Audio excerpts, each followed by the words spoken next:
안녕하십니까. 미션 아카데미 대표 전원균 목사입니다. 목사님들께서 설교를 하나님의 메시지를 선포할 때 어떠한 목적을 갖고 선포를 하고 계십니까? 목사님들께서 선포하고 계신 설교의 목적이 하나님의 의도와 일치합니까? 목사님들께서 선포하고 계시는 설교로서의 하나님의 메시지로서의 목적은 반드시 하나님의 의도와 일치해야 하는 것입니다. 그 일치하는 설교로서의 메시지의 목적은 네 가지로 설명할 수 있습니다. 첫 번째는 결단의 목적입니다. 결단에 대한 내용은 어떤 내용이냐? 결단을 하기 위해서는 내가 바른 판단을 하고 바른 결정을 하는 것이 결단입니다. 그러면 바른 판단을 하기 위해서는 판단할 수 있는 요소가 분명히 있어야 되는 것입니다. 그것은 성경을 근거로 하나님의 뜻을 이해해야 하는 것입니다. 즉, 판단의 기준이 설교를 통해서 성도들에게 제시하는 성경적인 이론과 정확히 맞아야 되는 것이 하나님의 의도인 것입니다. 그러면 성도들이 목사님들께서 선포하고 계신 설교의 메시지를 통해서 결단이 이루어지느냐? 반드시 점검해야 하는 것입니다. 그런데 성도들이 결단을 하는가에 대한 내용이 모호하고 그 모호한 내용에 대한 원인은 하나님의 메시지에 대한 이해가 성도들로 하여금 판단할 수 있는 내용이 아니면 성도들은 그 내용을 가지고 삶에 있어서 결단하지 않습니다. 결단하지 않는 거로 판단도 올바른 판단을 할 수 없으며 더더군다나 결정을 하는 데 있어서는 하나님의 메시지로 결단의 목적과 전혀 상관없이 자기가 가지고 있는 자기 의지에 의해서 결단하는 것이고 그 결단은 판단과 결정을 자기 생각으로 판단하고 결정하는 것입니다. 이것은 설교의 목적과 전혀 맞지를 않고 하나님의 의도와도 맞지를 않습니다. 두 번째의 설교의 목적은 변화입니다. 변화에 대한 내용은 어떤 내용이냐? 변화는 하나님의 메시지에 의해서 판단하고 결정했던 것이 실천적으로 나타나는 것입니다. 그러면 실천적으로 나타나는 요소는 어떤 것이 있느냐? 실천은 말로서 나타나는 것입니다. 즉, 판단과 결정을 통하여서 내가 결단했던 내용을 가지고 실제적으로 내가 말에 대한 언어적인 변화가 나타나야 하는 것입니다. 언어적인 변화와 함께 행동적인 변화가 반드시 나타나야 하는 것입니다. 그러면 변화됨의 모습은 말투도 바뀌고 행동의 모습도 바뀌며 그 바뀌었던 모습을 가지고 주변 사람들에게 영향이 끼쳐지는 것입니다. 이것이 변화됨의 모습입니다. 그러면 목사님들께서 설교로 하나님의 메시지를 선포할 때 성도들에게 변화가 나타납니까?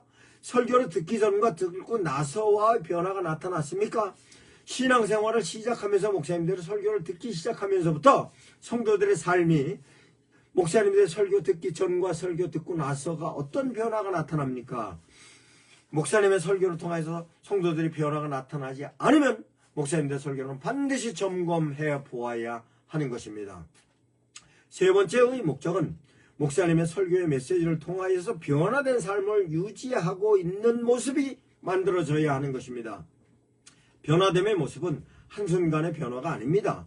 변화됨이 지속적으로 진행되어야 하는 것이며 지속적으로 진행됨의 모습은 유지입니다. 즉, 변화된 삶을 유지해 나가게 하는 것도 설교의 목적의 대단히 중요한 요소입니다. 즉, 행동에 대한 변화로서 말투가 하나님의 자녀로서의 말투가 지속적으로 진행되어야 하며 행동으로서 변화된 행동이 나타나는 모습이 지속적으로 유지되어야 하는 것입니다. 그것이 주변 사람들과 관계성에 있어서도 하나님의 자녀로서의 변화된 삶을 지속적으로 옳은 관계로 유지해가게 하는 것이 설교의 목적의 세 번째로 중요한 목적인 것입니다. 네 번째의 설교의 목적은 성장입니다. 성장에 대한 요소는 어떤 것이 있느냐?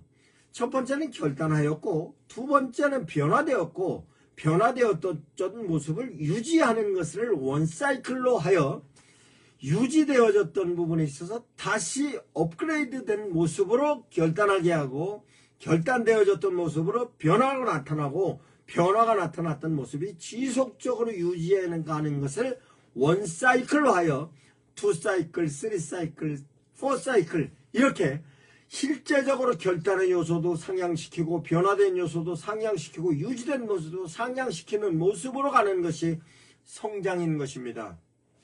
설교는 반드시 성도들을 결단하게 해야 됩니다. 설교를 통해서 성도들에게 반드시 변화의 모습이 나타내야 됩니다. 변화된 모습이 지속적으로 유지돼야 하는 것이고, 그로 인하여서 삶의 모습이 실제적으로 하나님의 뜻대로 성장돼가는 모습이 바로 설교의 목적인 것입니다.